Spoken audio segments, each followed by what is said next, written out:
Hey, what's on, guys? Welcome to my review of Justice League. So Justice League is the latest DCEU movie which brings all of our DC characters together onto the big screen. This movie is directed by Zack Snyder. I just want to say that again, that this movie is directed by Zack Snyder. Despite what everybody's thinking, despite Josh Whedon's involvement on Justice League is still Zack Snyder's film. He's still the original creator of the film. Now, I didn't go into this movie with extremely high hopes since DCEU's track record isn't really the best right now. It's really rough, really bumpy right now. But I did walk out more satisfied than I thought I would be. This movie felt more like a long episode of the Justice League animated TV show than a feature film, which is something I think really few people can appreciate. And next to that, it's a movie that mostly hardcore comic book fans can really enjoy and really appreciate, compared to someone of the general public who doesn't really have all this knowledge of who's Aquaman and basically his origin story and things like that.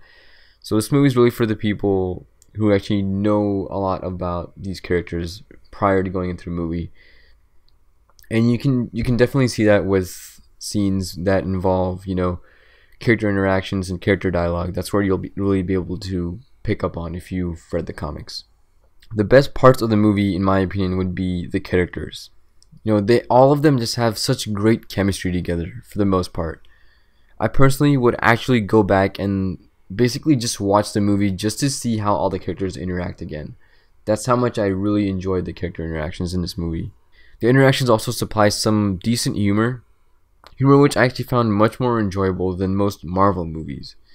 And the reason being for that is, most Marvel movies, the humor they throw in there is very, pop culture references and really just their own humor they just throw into there. But with Justice League and a lot of these other DC movies, the humor they throw in there it's comic accurate. These are things characters would actually say in the movies, or they've said in the comics or in the TV shows.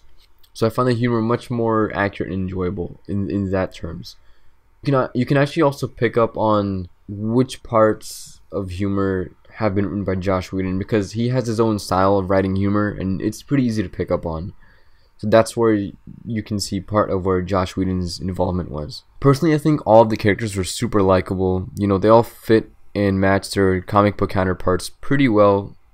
And personally, I'd say Flash and Aquaman were definitely by far the most enjoyable out of the new members of the Justice League.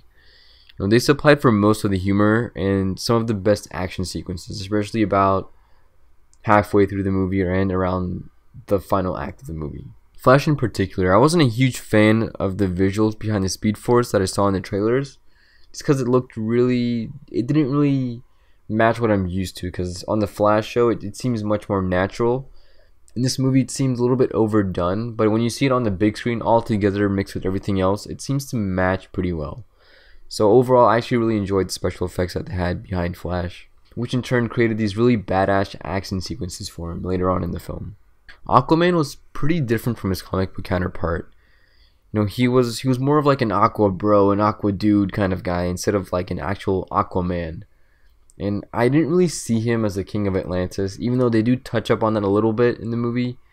I saw him more as just like a regular guy, who just Atlantean guy. I guess they did that mostly so the movie wouldn't feel too serious, which is understandable.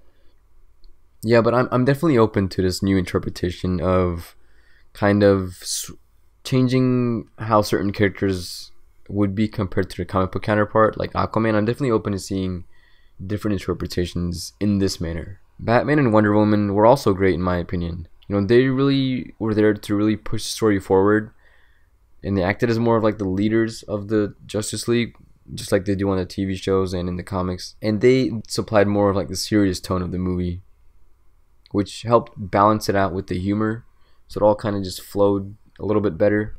I thought Cyborg was actually pretty good too. In the trailers, he seemed like a much more serious kind of character, and I guess in the final film version, he seemed a little bit more serious than that. And he didn't really supply for any of the humor, but he did act as like the glue that held the story together and pushed it forward. So overall, I think Cyborg was a really good character, but he could have used a little bit more humor in my opinion.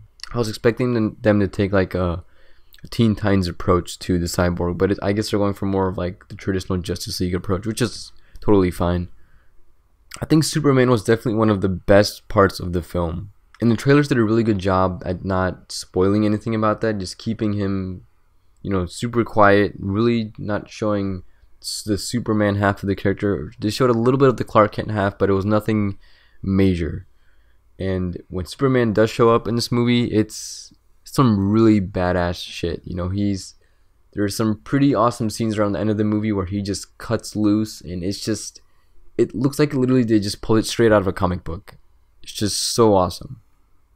So I think definitely, you know, hardcore Superman fans are definitely going to be happy with the way they treated this character. I think this is definitely the best performance from Henry Cavill that we've gotten as Superman. So I'm definitely really liking this new approach. Steppenwolf as the main villain was, I guess you could say he was acceptable. You know, we needed a villain for this movie, and I guess Steppenwolf did the trick. You know, there's really not much to say about the villain. He's really one-dimensional, but if you know anything about him from the comics, his character in general is one-dimensional. So I was really hoping for there to be a little bit more depth. Maybe I was hoping for a little bit more creativity to be thrown into the Steppenwolf character, so, you know, he could be a little bit more, I don't want to say humane, maybe a little bit more, just more layered as a character. You know, he just felt like just this really generic big bad dude who's super strong, and he just works for Darkseid, and then that's it. You know, so I think they could have expanded on that a little bit more, but then again, you know, they're going for more of the comic book approach, so there's only so much you can do with that. The other thing that I want to talk about, which I originally wasn't going to mention in my review, is the score for the film. There's times in this movie where the score will make you extremely nostalgic, especially if you grew up, you know, like in the late 90s or even like the late 80s, and you've seen certain superhero movies from that time period. Certain scores from those movies appear in this film, and it gets me so nostalgic. Yeah, I thought that was a brilliant move to use certain scores from certain movies, and I think that's a trend that they should really continue with future DCEU movies. Just seeing things like that, and then the overall just vibe of the movie just makes the whole movie just feels really nostalgic, and I really enjoyed that. The other additional things I want to talk about are the way the movie's trailers talked about things, how they kept a lot of details hidden that they just kept in the movie that nobody knew were actually going to be in there. I think around the end of the first act or so, there's this one scene, I'm not gonna say what it is, but they're like basically talking about like the history of Steppenwolf, and certain characters appear that nobody ever thought would appear in that. And I remember just sitting in the theater, I was just like, holy crap, I did not expect that to show up. And just, that's what I like about the Justice League trailers, that they don't tell you any of these things. You know, they keep all this hidden from you, and then you go into the theater completely fresh and not expecting any of it, and then it happens, and you're just blown away. And I absolutely love that. That was just such an awesome way to do things. The other thing would be the post-credit scenes and the mid-credit scenes. Both of those do exist in this movie, so definitely stay for both of those. The mid-credit scene is more of like a fun factor to the movie. You know, there's this one scene around the end of the movie where if you're a comic book fan, you'll be like, I can't believe they're actually going for that approach. And then they expand on that at the end in the mid-credit scene, and you're like, oh, I see what you did there. And it's like, I think it's something fans of Superman and Flash are really going to enjoy. You know, they do show that, they don't show it to the extent that it could have been, but it's still like, just the fact of having that mid-credit scene was just, it was a lot of fun to see. Now that post-credit scene, that is something I was absolutely not ready for. I heard there's going to be a post-credit scene, but I assumed it would be something else. But it ended up being something completely unexpected, something I never would have guessed that we would see at the end of Justice League. And when it shows up, it's like, holy crap. It was at the same time, it was extremely exciting, but at the same time, it was also really concerning. When you see this post-credit scene, you'll know what I'm talking about, because they introduce a certain character and another certain character, which is supposed to say something about the next possible Justice League film, or maybe setting up for other individual solo films for DCEU. So, there's a lot riding on this one post-credit scene, and it's awesome to see, the future of what could happen, but it's also really concerning because you'll know when you see it.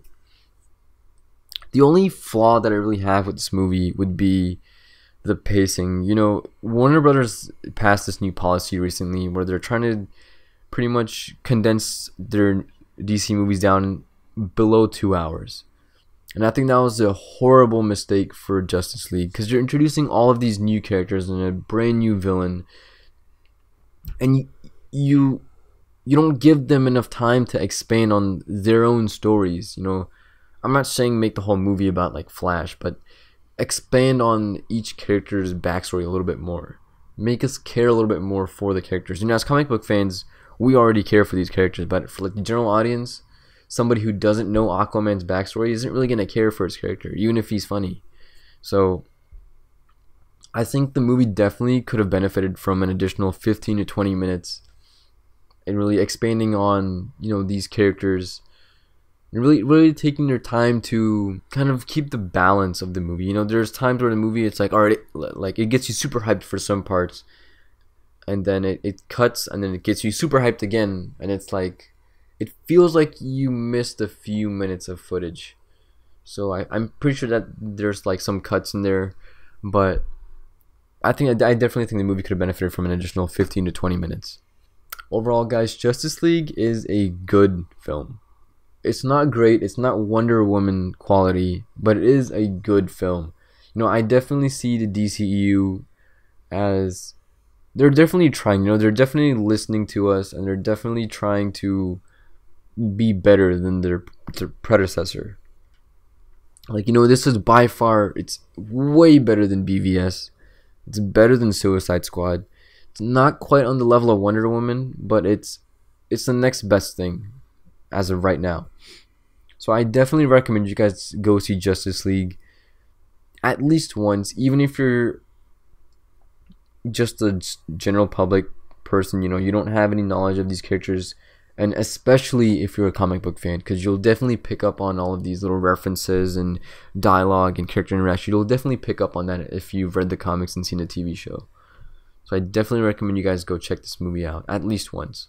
I personally am actually going to watch it again at some point. I'm not sure when, but I definitely will. Just for nostalgia purposes. Overall, guys, I give Justice League an 8 out of 10. So let me know what you guys think about Justice League. Have you seen it? What do you think about it? And for those of you who haven't seen it, does this spark your interest at all? Do you plan on seeing it now, or are you still kind of just going to give this movie a hard pass just because, the DCEU's track record isn't all that great? So let me know what you guys think in the comments down below. And if you enjoyed this review, then smack that like button.